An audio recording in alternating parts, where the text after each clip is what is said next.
अक्सर लोग कहते हैं कि पुरानी हवेली और वीरान खंडहरों में भूत बसते हैं, लेकिन मेरा अनुभव कहता है कि सबसे डरावनी चीज ईंट और पत्थर नहीं, बल्कि वो यादें होती हैं जो वहां कैद रह जाती है।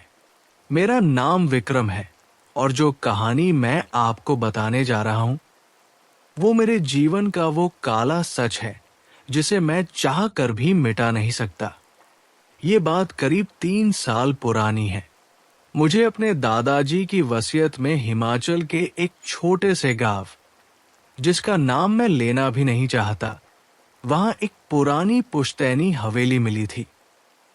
शहर की भीड़ भाड़ और अपनी नौकरी के तनाव से भागने के लिए मुझे ये एक बेहतरीन मौका लगा।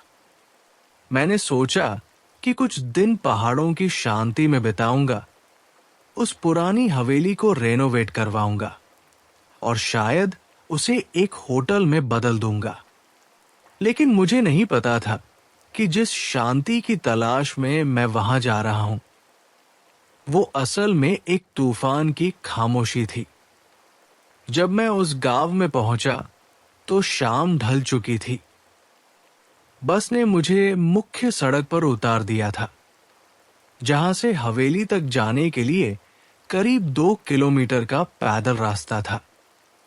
चारों तरफ घने देवदार के पेड़ थे और हवा में एक अजीब सी ठंडक थी।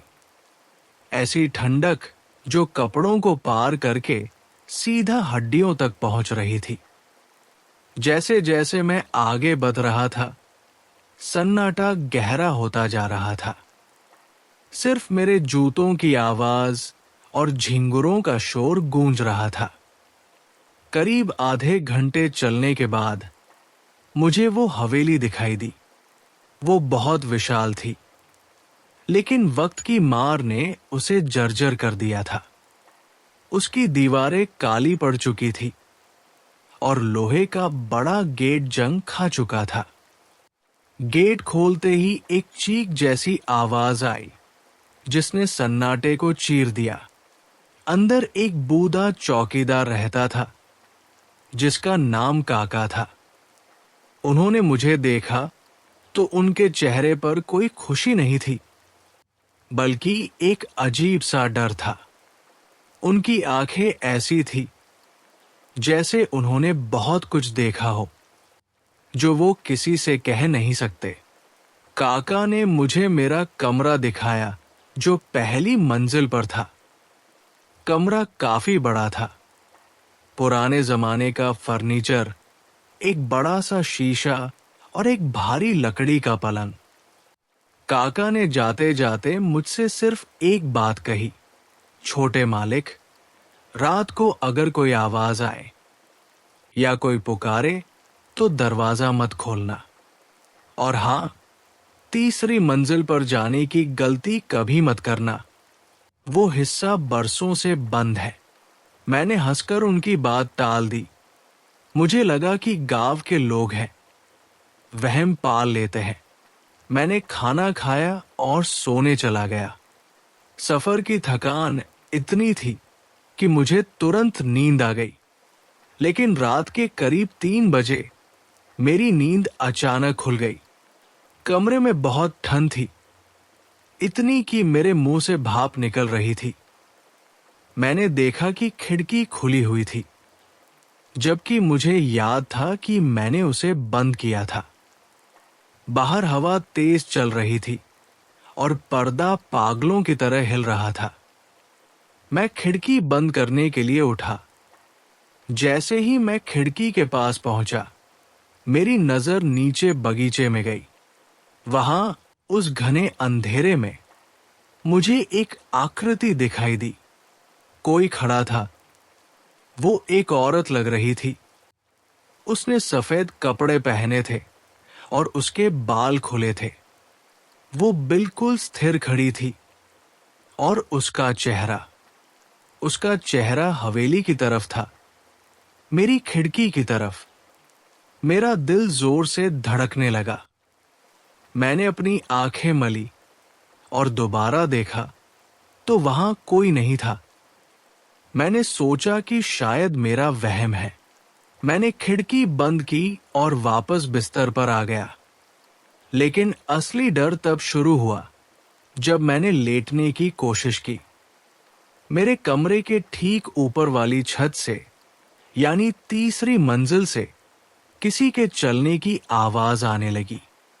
धम धम धम। आवाज इतनी साफ थी जैसे कोई भारी बूट पहनकर चल रहा हो। काका ने कहा था कि तीसरी मंजिल बंद है, तो वहां कौन हो सकता है? क्या कोई चोर है? मैंने काका को आवाज देने की सोची, लेकिन मेरा गला सूख चुका था। वो कदमों की आवाज एक कोने से दूसरे कोने तक जा रही थी और फिर अचानक रुक गई। तभी मेरे कमरे के दरवाजे पर दस्तक हुई। ठक ठक ठक। बहुत ही धीमी और सधी हुई दस्तक। मैंने डरते हुए पूछा, कौन है? बाहर से कोई जवाब नहीं आया। सन्नाटा छाया रहा। मैंने फिर पूछा, काका, आप है क्या? इस बार जवाब में एक आवाज आई, लेकिन वो काका की नहीं थी। वो एक बच्चे की आवाज थी। वो रो रहा था, भैया, दरवाजा खोलो, मुझे डर लग रहा है। मेरे रोंगटे खड़े हो गए।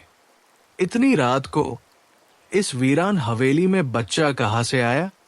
मेरा हाथ दरवाजे की कुंडी की तरफ बढ़ा, लेकिन तभी मुझे काका की चेतावनी याद आ गई, दरवाजा मत खोलना।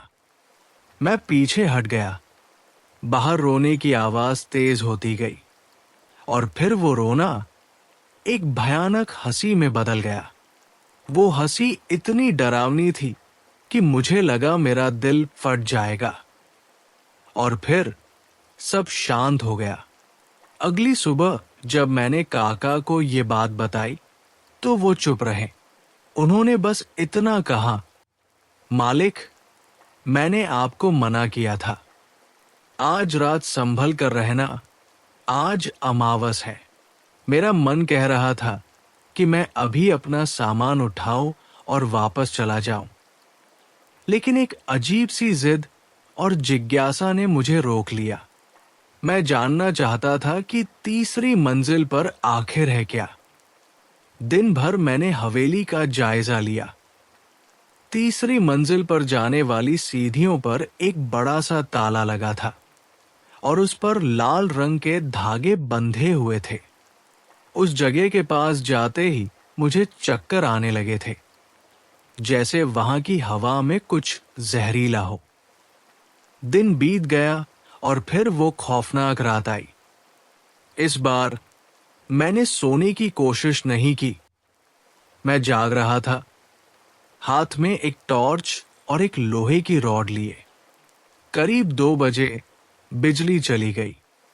पूरा कमरा अंधेरे में डूब गया और तभी मुझे मेरे कमरे के अंदर कोने में किसी के सांस लेने की आवाज सुनाई दी। वो आवाज मेरे बहुत करीब थी। मैंने कांपते हाथों से टॉर्च जलाई और उस कोने में रोशनी मारी। वहां कोई नहीं था, लेकिन जैसे ही मैंने टॉर्च की रोशनी शीशे पर डाली, मेरी चीख निकल गई। शीशे में मेरा अक्स नहीं था, बल्कि मेरे पीछे, बिल्कुल मेरे कंधे के पास, एक चेहरा था। वो सड़ागला चेहरा जिसकी आंखें नहीं थी, बस 2 काले गड्ढे थे और मुंह अजीब तरीके से खुला हुआ था। मैं झटके से पीछे मुड़ा, लेकिन वहां कोई नहीं था। शीशे में वो था, पर असलियत में नहीं। मैं भागने के लिए दरवाजे की तरफ दौड़ा, लेकिन दरवाजा जाम हो चुका था। वो खुल नहीं रहा था। तभी कमरे का तापमान अचानक गिर गया। मुझे लगा जैसे किसी ने मेरे दोनों पैर पकड़ लिए हों। मैं धड़ाम से जमीन पर गिर पड़ा। मुझे लगा जैसे कोई मुझे पलंग के नीचे खींच रहा है। मैंने अपने हाथों से जमीन को खरोंचा, मदद के लिए चिल्लाया, काका, काका। लेकिन मेरी आवाज कमरे से बाहर नहीं जा रही थी। अचानक वो अदृश्य ताकत हट गई। मैं हांफते हुए खड़ा हुआ। तभी मैंने देखा कि कमरे की दीवार पर खून से कुछ लिखा जा रहा था। अपने आप एक एक अक्षर उभर रहा था। तुम हमें छोड़कर क्यों गए? मुझे कुछ समझ नहीं आ रहा था। तभी ऊपर तीसरी मंजिल से एक जोरदार धमाके की आवाज आई, जैसे वो भारी ताला टूट गया हो। और फिर सीढ़ियों से नीचे उतरने की आवाजें आने लगी। इस बार एक आदमी नहीं, बल्कि ऐसा लग रहा था जैसे बहुत सारे लोग नीचे आ रहे हों। भारी कदमों की गड़गड़ाहट बढ़ती जा रही थी। मैंने पूरी ताकत लगाकर दरवाजे पर लात मारी। एक बार, दो बार, और तीसरी बार में लकड़ी चटक गई और दरवाजा खुल गया। मैं गलियारे में भागा, सीढ़ियों की तरफ। लेकिन जैसे ही मैं सीढ़ियों के पास पहुंचा, मैंने देखा कि काका नीचे हॉल में खड़े हैं। उनके हाथ में एक लालटेन थी। मैंने राहत की सांस ली और चिल्लाया, काका, मदद करो, जल्दी चलो यहां से। लेकिन काका हिले नहीं। वो धीरे धीरे अपना सिर ऊपर उठाकर मेरी तरफ देखने लगे। और जब लालटेन की रोशनी उनके चेहरे पर पड़ी तो मेरा खून जम गया। काका का चेहरा, वो इंसानी चेहरा नहीं था। उनकी खाल लटक रही थी और उनकी आंखों में वही कालापन था जो मैंने उस साए में देखा था। वो एक अजीब, भारी आवाज में बोले, छोटे मालिक, आप भी हमें छोड़कर जा रहे हैं? सब चले जाते हैं, कोई हमारे साथ नहीं खेलता।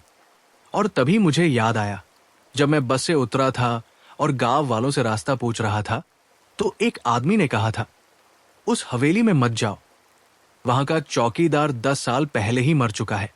उस वक्त मैंने उस बात पर ध्यान नहीं दिया था। लेकिन अब मेरे सामने वो मरा हुआ इंसान खड़ा था। मैं पीछे मुड़ा, लेकिन पीछे से वो कदमों की आवाजें अब बिल्कुल मेरे पास आ चुकी थी। मैं दोनों तरफ से घिर चुका था। आगे वो भूतिया चौकीदार और पीछे वो अदृश्य साए।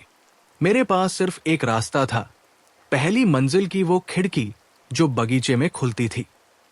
मैं बिना सोचे समझे खिड़की की तरफ दौड़ा और कांच तोड़ते हुए नीचे कूद गया। कांच के टुकड़े मेरे शरीर में चुभ गए। मेरा पैर मुड़ गया, लेकिन दर्द महसूस करने का वक्त नहीं था। मैं लंगड़ाते हुए उस अंधेरे जंगल की तरफ भागा। मुझे पीछे से हवेली के अंदर से बहुत सारी चीखें सुनाई दे रही थी। विक्रम, विक्रम, वापस आओ। मैं भागता रहा। झाड़ियां मेरे कपड़े फाड़ रही थी। पत्थर मेरे पैरों को लहूलुहान कर रहे थे। लेकिन मैं रुका नहीं। मुझे नहीं पता मैं कितनी देर भागा, शायद घंटों तक। जब सुबह की पहली किरण फूटी, तब मैं मुख्य सड़क पर पहुंचा और बेहोश हो गया। जब मुझे होश आया तो मैं एक सरकारी अस्पताल में था। वहां के डॉक्टर ने मुझे बताया कि मुझे सड़क किनारे बेहोशी की हालत में पाया गया था। पुलिस ने मेरा बयान लिया। जब मैंने उन्हें हवेली और काका के बारे में बताया, तो पुलिस इंस्पेक्टर ने एक पुरानी फाइल मेरे सामने रख दी। उस फाइल में एक फोटो थी, काका की, और साथ में हवेली के पुराने मालिकों की, यानी मेरे दादाजी के भाई और उनके परिवार की। इंस्पेक्टर ने बताया कि 15 साल पहले उस हवेली में एक भयानक कांड हुआ था। उस चौकीदार ने पागलपन के दौरे में पूरे परिवार को तीसरी मंजिल पर कैद करके मार डाला था और फिर खुद को भी खत्म कर लिया था। वो हवेली तब से वीरान है। लेकिन डॉक्टर ने मुझे एक ऐसी बात बताई जिसने मेरी रूह कंपा दी। उन्होंने कहा, जब हम तुम्हारे घाव साफ कर रहे थे तो तुम्हारी पीठ पर कुछ निशान मिले। वो निशान खरोंच के नहीं थे, वो उंगलियों के निशान थे, जैसे किसी ने तुम्हें पीछे से गले लगाया हो। और सबसे डरावनी बात यह थी कि वो निशान किसी इंसान के हाथ के नहीं थे। उनमें 6 उंगलियां थी। आज मैं अपने शहर वापस आ चुका हूं। उस हवेली को मैंने सरकार के हवाले कर दिया, लेकिन वो रात मेरे साथ आज भी है। कभी कभी जब मैं अपने शहर के अपार्टमेंट में सो रहा होता हूं, तो रात के सन्नाटे में मुझे फिर से वही आवाज सुनाई देती है, धम धम धम। और मुझे लगता है कि वो आवाज मेरे छत के ऊपर से नहीं, बल्कि मेरे बिस्तर के नीचे से आ रही है। क्या मैं सच में बचकर आ गया हूं? या मेरा एक हिस्सा, मेरी रूह, आज भी उसी हवेली की तीसरी मंजिल पर कैद है? और जो यहां वापस आया है, वो सिर्फ एक शरीर है? ये सवाल मुझे सोने नहीं देता। और अगर आप कभी हिमाचल के उस रास्ते पर जाएं और आपको एक पुरानी हवेली दिखे, तो याद रखना, कुछ दरवाजे बंद ही रहने चाहिए, क्योंकि कभी कभी बंद दरवाजों के पीछे सिर्फ अंधेरा नहीं होता, वहां वो चीजें इंतजार कर रही होती है, जो आपकी परछाई बनकर आपके साथ घर आना चाहती है।